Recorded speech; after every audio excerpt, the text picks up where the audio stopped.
Assalamualaikum Football United, ringan amatiran ala gue. Manchester United musim depan seperti sering gue katakan dan juga dibahas oleh beberapa artikel, memang butuh pemain tengah, gelandang, midfielder dengan kualitas premium, dengan harapan bisa meningkatkan lagi kualitas lini tengah Manchester United sehingga permainan Manchester United bisa lebih solid lagi, bisa lebih bagus lagi, dan tentu saja sebagai sebuah tim ini bisa lebih bersaing di kompetisi yang diikuti. Paling tidak akan 4 kompetisi ya, kompetisi lokal, Liga Inggris, dan juga di Eropa, supaya daya saingnya nih lebih besar dan tentu saja peluang untuk mendapatkan trofi bisa diraih. Nah, balik lagi, gelandang atau para pemain tengah premium yang kualitasnya tinggi ini, banyak nama yang sudah mulai berseliweran ya kan di artikel-artikel, di pemberitaan-pemberitaan. Kali ini gue ingin ngobrol ringan siapa-siapa saja yang punya peluang untuk ke Manchester United. Ada beberapa nama, gue akan kasih alasannya plus minusnya, dan nanti mungkin akan gue sampaikan preferensi gue, sepertinya akan ke siapa ya kan. Langsung aja, nama pertama Frenkie de Jong. Nama Frenkie de Jong kembali gue angkat. Mungkin Sobat Football United, fans Manchester United juga beberapa yang bosan ya dengan Frenkie de Jong. Wajar menurut gue, kenapa dari musim panas tahun lalu cukup sering diberitakan akan ke Manchester United, cukup lama juga, hampir sepanjang jendela bursa transfer musim panas, disebut-sebut, diberitakan. Ternyata kan memang nyaris ke Manchester United. Dari klub sudah disepakati, hanya yang bersangkutan ini belum mau meninggalkan Barcelona. Saat ini pun juga demikian, diberitakan kalau Frenkie de Jong masih belum ingin meninggalkan Barcelona, masih belum ingin meninggalkan Camp Nou. Dia masih sangat menikmati waktunya di sana. Walaupun demikian, di wawancara terakhir pun dia juga mengatakan kita tidak pernah tahu apa yang akan terjadi di masa depan. Artinya dia masih membuka sedikit peluang. Ya, karena sekali lagi tidak pernah ada yang mengetahui akan terjadi seperti apa dengan klubnya ataupun juga dengan Frenkie de Jong itu sendiri, walaupun dia menegaskan dia masih sangat enjoy di Barcelona. Poin plus terbesar menurut gue dari Frenkie de Jong adalah Erik ten Hag. Erik ten Hag nampak betul menginginkan pemain ini, oleh karena itulah manajemen Manchester United juga mengeluarkan daya upaya yang sangat maksimal musim panas yang lalu, dan bukan tidak mungkin akan diulangi lagi musim panas kali ini. Kedekatan antara Erik ten Hag dan juga Frenkie de Jong yang terjalin dari Ajax ya beberapa musim ini merupakan poin plus, karena sang pelatih tahu betul kapasitas dari sang pemain di atas lapangan.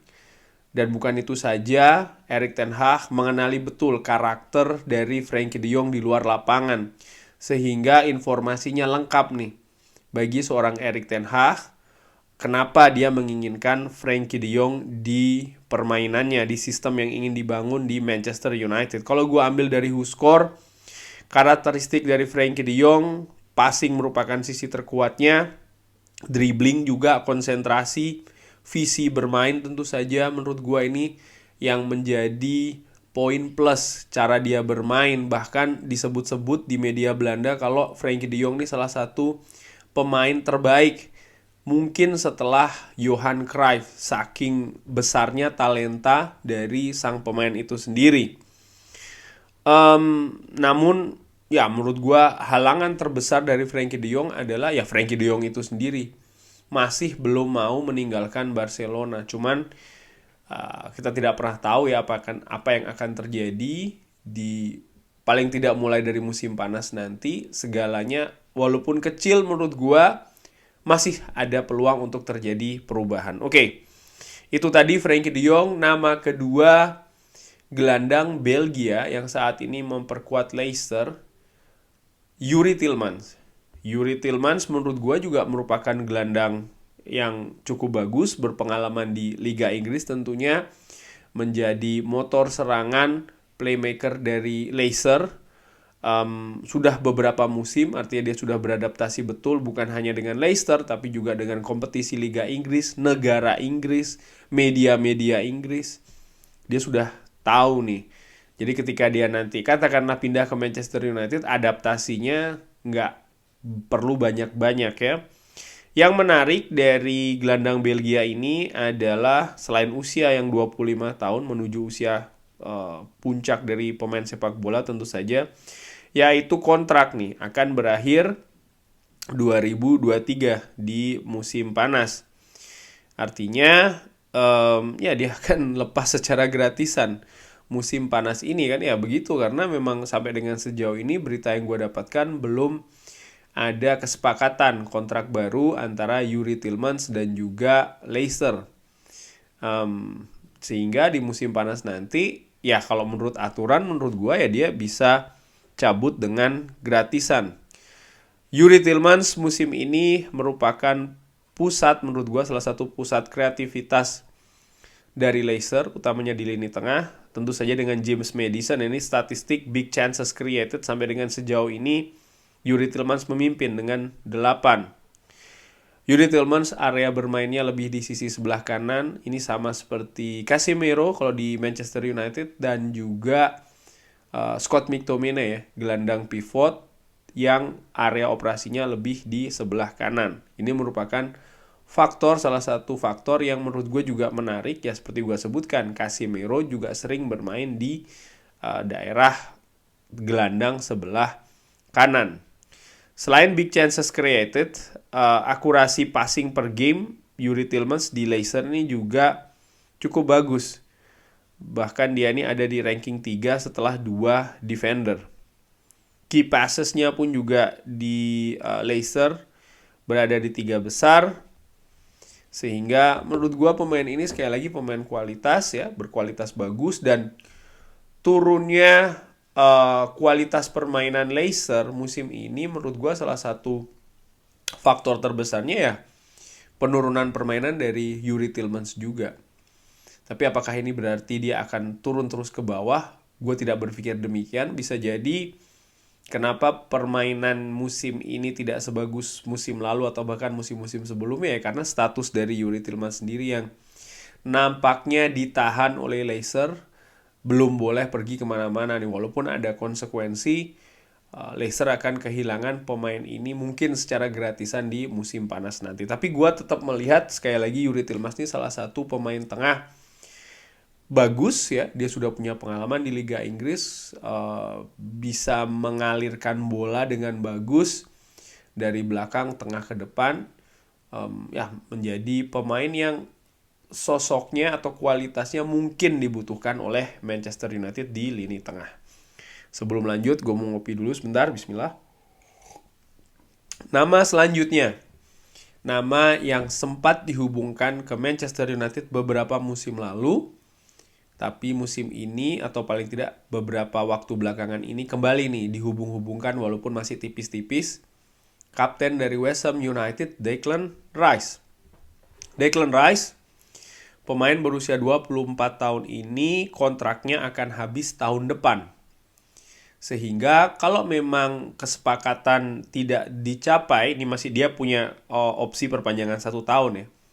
Tapi kalau ini tidak disepakati, maka West Ham nampaknya memang harus atau akan kehilangan sang pemain, sang kapten ini di musim panas saat ini. Market value-nya ada di angka 80 juta. Wow. Ke statistik dulu, Declan Rice akurasi long ball-nya ini sangat bagus ya di West Ham. Rata-ratanya tertinggi. Big chances created dia juga oke, ada di peringkat kedua. Akurasi passing per gamenya juga cukup tinggi tuh, 89%.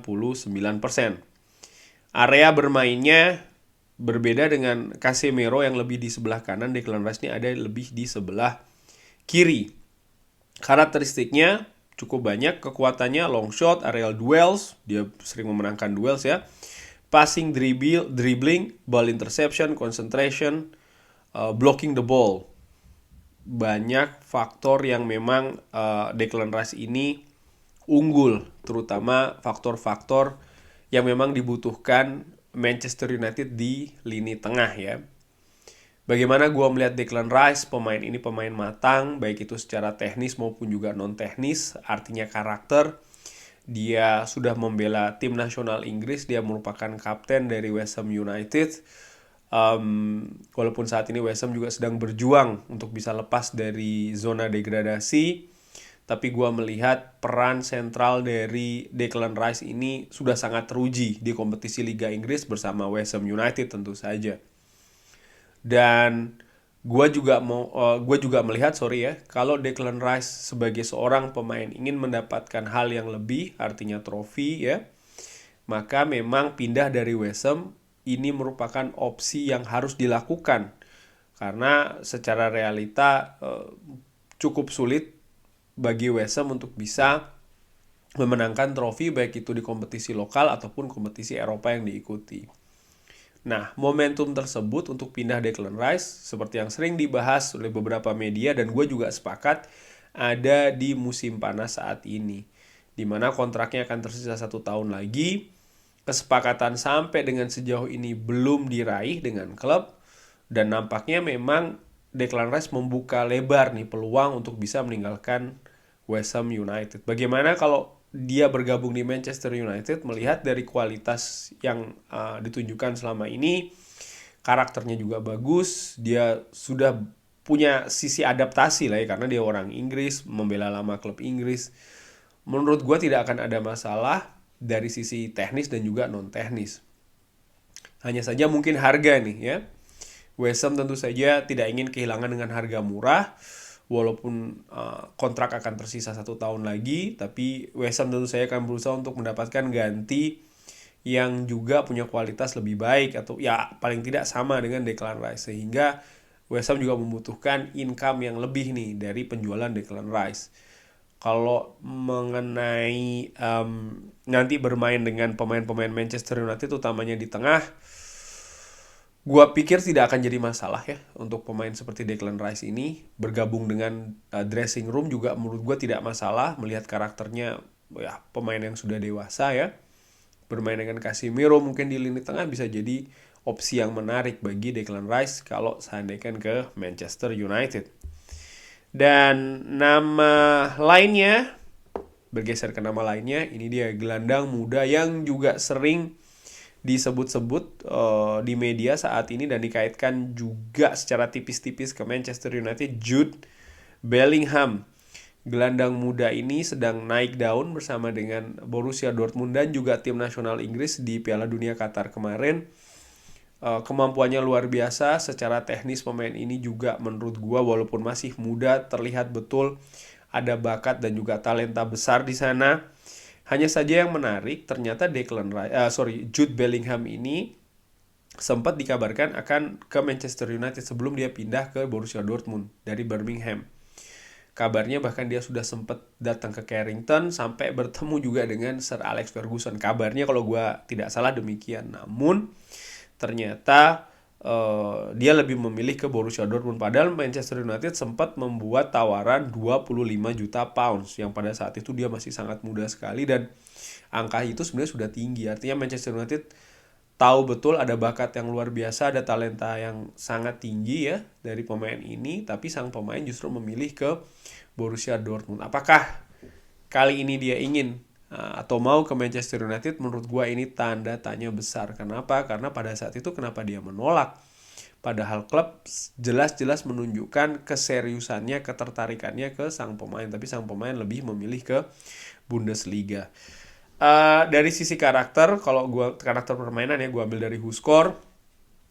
Defensive contribution, dribbling, long shoot, passing, through balls, key passes, concentration ini menjadi poin titik kuat dari Jude Bellingham. Dan seperti gue katakan ya, dia memang dari sisi teknis ini sangat luar biasa Jude Bellingham. Area operasinya kalau dilihat dari heat maps-nya ada di lini tengah, baik itu kanan maupun kiri. Artinya dia sangat-sangat fleksibel mau bermain di sisi yang mana ya.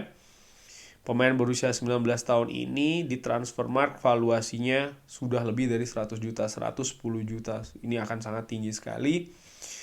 kalau ada tim yang ingin mengambil Jude Bellingham dari Borussia Dortmund, termasuk juga Manchester United. Bagaimana gue melihat pemain ini? Pemain yang luar biasa, pemain muda, bakatnya sudah terlihat ya kan, permainannya juga sangat oke. Mungkin dari yang gue lihat adalah apakah dia tertarik bermain di Manchester United. Yang kedua, setelah dia datang ke Manchester United, katakanlah dia mau ya, dengan harga pastinya yang akan sangat tinggi, bagaimana kekuatan mentalnya dia, karakter dia. Karena bermain di Bundesliga berbeda dengan di Liga Inggris, walaupun dia adalah orang Inggris, tapi dia bermain beberapa musim terakhir ini tidak di Inggris, artinya tidak di kompetisi Inggris ya. Dan ya pressure sih dengan pemain muda, harga mahal, bermain di klub sebesar Manchester United, ini merupakan tantangan yang sangat besar, bisa menjadi tekanan juga yang sangat besar bagi sang pemain. Di beberapa podcast mungkin yang gue ikutin, kalau tidak salah terakhir dari Rio Ferdinand mengatakan pemain tidak akan tahu sebagaimana besarnya, seberapa besarnya, seberapa beratnya bermain di Manchester United sampai sang pemain itu datang ke Manchester United. Artinya bisa jadi pemain ini punya nama besar di luar, pujian banyak ya di luar, tapi ketika dia datang ke Manchester United ini sesuatu yang berbeda, dan ini bisa jadi tanda tanya yang besar juga bagi Jude Bellingham ketika apakah dia mampu ya menghandle pressure, tekanan, dan juga godaan-godaan, katakanlah demikian, ketika dia datang ke Manchester United. Ya sekali lagi merupakan salah satu klub terbesar di dunia, dan ya datang juga dengan harga yang sangat-sangat besar. Ini akan jadi perhatian betul secara global. Nah, ini juga merupakan hal yang harus dijawab, katakanlah. Tapi gua secara ringan amatiran meragukan sih transfer ini punya peluang terjadi. Tapi ya kita lihat saja. Dan nama terakhir sebenarnya nama tambahan ya adalah yang sempat atau beberapa kali disinggung juga oleh Sobat Football United di kolom komentar, James Ward-Prowse. Kapten dari Southampton ini area bermainnya juga di tengah ya, lebih ke kanan, walaupun juga ada di daerah kiri. Key passes per gamenya dia ada di 10 besar di Liga Inggris saat ini, di bawah Martin Odegaard, di atas Bukayo Saka dan juga Andreas Pereira. Free kick goals ini yang menonjol dari 3 dari 15 kali percobaan ya. Tentu saja bola mati ini merupakan poin terkuat dari James Ward-Prowse. Set pieces juga, crossing, long shot, finishing, key passes, duel, passing, dan juga concentration. Tackling dan holding the balls ini merupakan kelemahan dari sang pemain ini. Dan ya pemain ini divaluasi seharga 38 juta euro. Pemain berusia 28 tahun. James Ward-Prowse merupakan pilihan yang menarik. Kenapa? Karena gue melihat juga kemungkinan Southampton akan meluncur ke Championship, artinya degradasi. Sehingga mungkin akan ada beberapa pemain yang memilih untuk cabut nih, keluar dari Southampton. Bisa jadi salah satunya adalah James Ward-Prowse. Tapi bagaimana James Ward-Prowse ini di Manchester United? Gua melihat dia ini pemain bagus, tapi gua berharap pemain yang lebih bagus dari dia yang datang ke Manchester United. Salah satu opsi ya, tapi bukan opsi yang gua harapkan sih ya. Itu menurut gua. Dan dari nama-nama tadi, seperti yang pernah gue katakan dan akan gue ulangi lagi, gue melihat sih sebenarnya sosok Frenkie de Jong ya. Cuman harus realistis juga. Bisa jadi peluangnya kecil ya musim panas ini, melihat ya sang pemain masih sangat betah di Barcelona. Tergantung Erik ten Hag tentunya, gue paham itu juga. Cuman kalau faktor itu disingkirkan ya, ditutup dulu, gue masih melihat secara teknis adalah memang Frenkie de Jong. Tapi kalau itu sulit, ada Toon Koopmeiners ya, pemain Belanda lainnya. Tapi dari list ataupun daftar yang tadi gue jelaskan, obrol ringan kan katalah demikian, mungkin Declan Rice sih gue melihat ya, lebih dari nama-nama yang lain, termasuk juga Yuri Tillmans. Gue lebih melihat seorang Declan Rice. Karakternya bagus, dan itu sangat-sangat penting ya untuk bisa pemain itu bermain di Manchester United. Karena Manchester United seperti gue katakan tadi, ini tim yang berbeda, klub yang berbeda. Tapi gue melihat secara mental dia punya karakter yang kuat, Declan Rice. Dan dari sisi teknis permainan pun juga sudah teruji.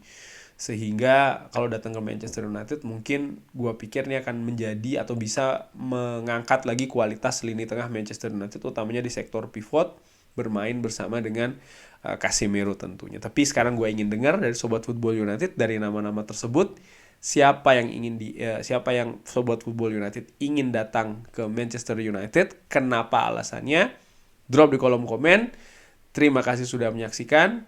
Gua ucapkan bagi Sobat Football United yang akan menjalankan ibadah di bulan puasa, selamat beribadah di bulan puasa, jaga-jaga terus kesehatannya, lancar-lancar ibadahnya. Jangan lupa like, subscribe. Wassalamualaikum warahmatullahi wabarakatuh. Thank you.